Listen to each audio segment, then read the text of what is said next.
1761 में ना एक कमजोर बोर्ड ऑफ डायरेक्टर्स को हटाकर एक बहुत ही एम्बिशियस मैनेजर अचानक से पूरी कंपनी पर कब्जा कर लेता है। हाँ, और लिटरली वो सिर्फ सत्ता नहीं हथियाता, वो उस लोकल सी कंपनी को एक ग्लोबल पावर हाउस बना देता है। बिल्कुल, आज की कॉर्पोरेट भाषा में इसे हम सीधा सीधा हॉस्टाइल टेकओवर कहते हैं। एग्जैक्टली एकदम सही एनालॉजी है। तो आज के इस डीप डाइव में हम ठीक ऐसे ही एक ऐतिहासिक टेकओवर का विश्लेषण कर रहे हैं।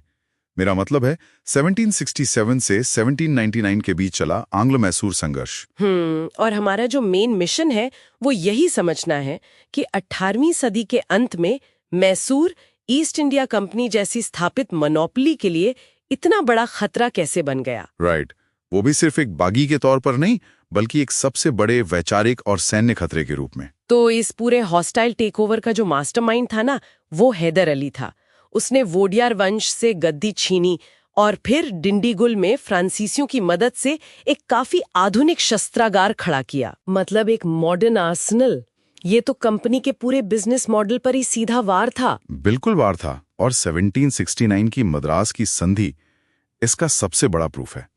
प्रथम आंग्लो मैसूर युद्ध के बाद जो हुआ, वो अंग्रेजों की सिर्फ एक सैन्य हार नहीं थी। हाँ, उनका जो अजेय होने का भ्रम था वो टूट गया था। एग्जैक्टली, उनका साइकोलॉजिकल भ्रम पूरी तरह टूट गया था। एक नए स्टार्टअप ने मानो मार्केट के सबसे बड़े खिलाड़ी को घुटनों पर ला दिया था। Oh wow. लेकिन जब मैं ईस्ट इंडिया कंपनी के दस्तावेजों को गहराई से देख रही थी तो एक अजीब बात नोटिस की मैंने। वो क्या?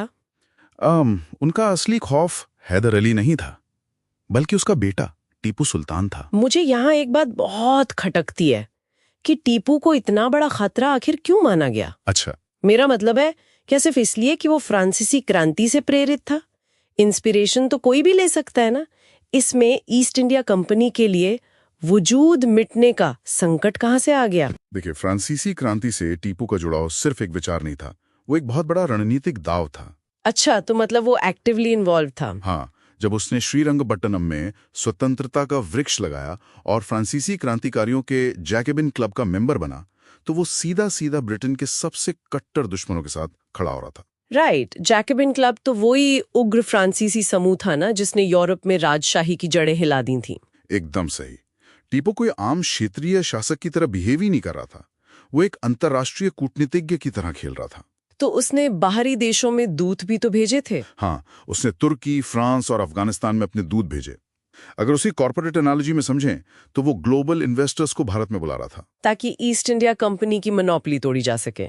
ये तो बहुत बड़ा कदम है। बिल्कुल, मतलब वो सिर्फ बगावत नहीं कर रहा था, बल्कि एक समानांतर संप्रभु राष्ट्र खड़ा कर रहा था। हाँ, और उसकी ये ग्लोबल सोच सिर्फ विदेश नीति तक सीमित नहीं थी। सही कहा। राज्य के भीतर भी उसने जो आधुनिकीकरण किया वो भी इसी का हिस्सा था, जैसे किसानों के लिए तकावी ऋण की व्यवस्था करके। हाँ, जो एडवांस लोन्स होते थे। हाँ, उससे उसने अपनी एग्रीकल्चरल सप्लाई चेन मजबूत की।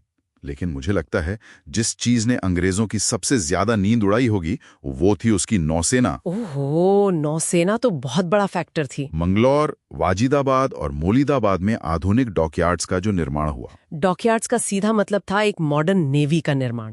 और ये ईस्ट इंडिया कंपनी की सबसे बड़ी ताकत यानी उनके समुद्री व्यापार के एकाधिकार को सीधी चुनौती दे रहा था। मतलब उनके कोर बिजनेस पर अटैक। एग्जैक्टली। हाँ। अंग्रेजों को समझ आ गया था कि अगर इस मैसूर कॉरपोरेशन को नहीं रोका गया तो उनका भारतीय बाजार से सफाया तय है। और इसीलिए लॉर्ड कॉर्नवालिस ने संधियों का वो चक्रव्यूह रचा जिसे हम शायद एक हॉस्टाइल मर्जर कह सकते हैं। बहुत सटीक एनालॉजी है। 1792 की श्रीरंगपट्टनम की संधि में टीपू को अपना आधा राज्य और बहुत भारी जुर्माना देना पड़ा था। और कॉर्नवालिस का वो कूटनीतिक बयान भी तो है कि हमने अपने मित्रों को मजबूत किए बिना शत्रु को पंगु कर दिया है। हाँ, यहाँ उनके मित्र मराठा और निजाम थे।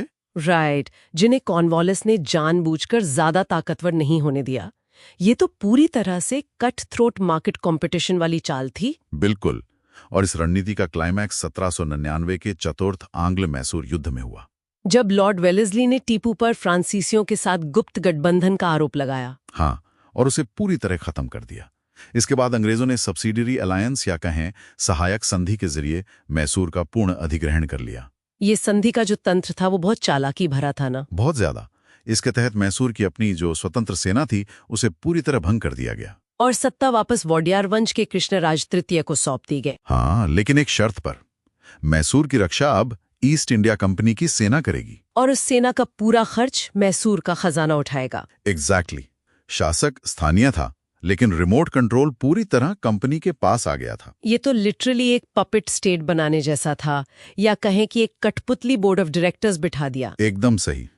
मैसूर का वो कॉर्पोरेट हॉस्टाइल टेकओवर अंततः ईस्ट इंडिया कंपनी के एक क्रूर मर्जर में बदल गया। तो इस डीप डाइव का जो सबसे बड़ा सबक मुझे लगता है वो ये है कि इतिहास में किसी भी साम्राज्य के लिए सबसे बड़ा खतरा केवल दुश्मन की तलवारें या तोपें नहीं होती। तो फिर क्या होता है? असली खतरा उनका तकनीकी आधुनिकरण और अंतर्राष्ट्रीय गठबंधनों की ताकत होती है। मैं पूरी तरह सहमत हूँ। युद्ध के मैदान में हार जीत तो बस एक हिस्सा है। हाँ, कूटनीतिक और आर्थिक घेराबंदी किसी भी स्वतंत्र सत्ता को भीतर से खोखला कर सकती है। बिल्कुल। तो इस डीप डाइव को हम यहीं खत्म करते हैं, लेकिन जाने से पहले एक ऐसा विचार जिस पर गहराई से सोचने की जरूरत है। वो क्या? 1784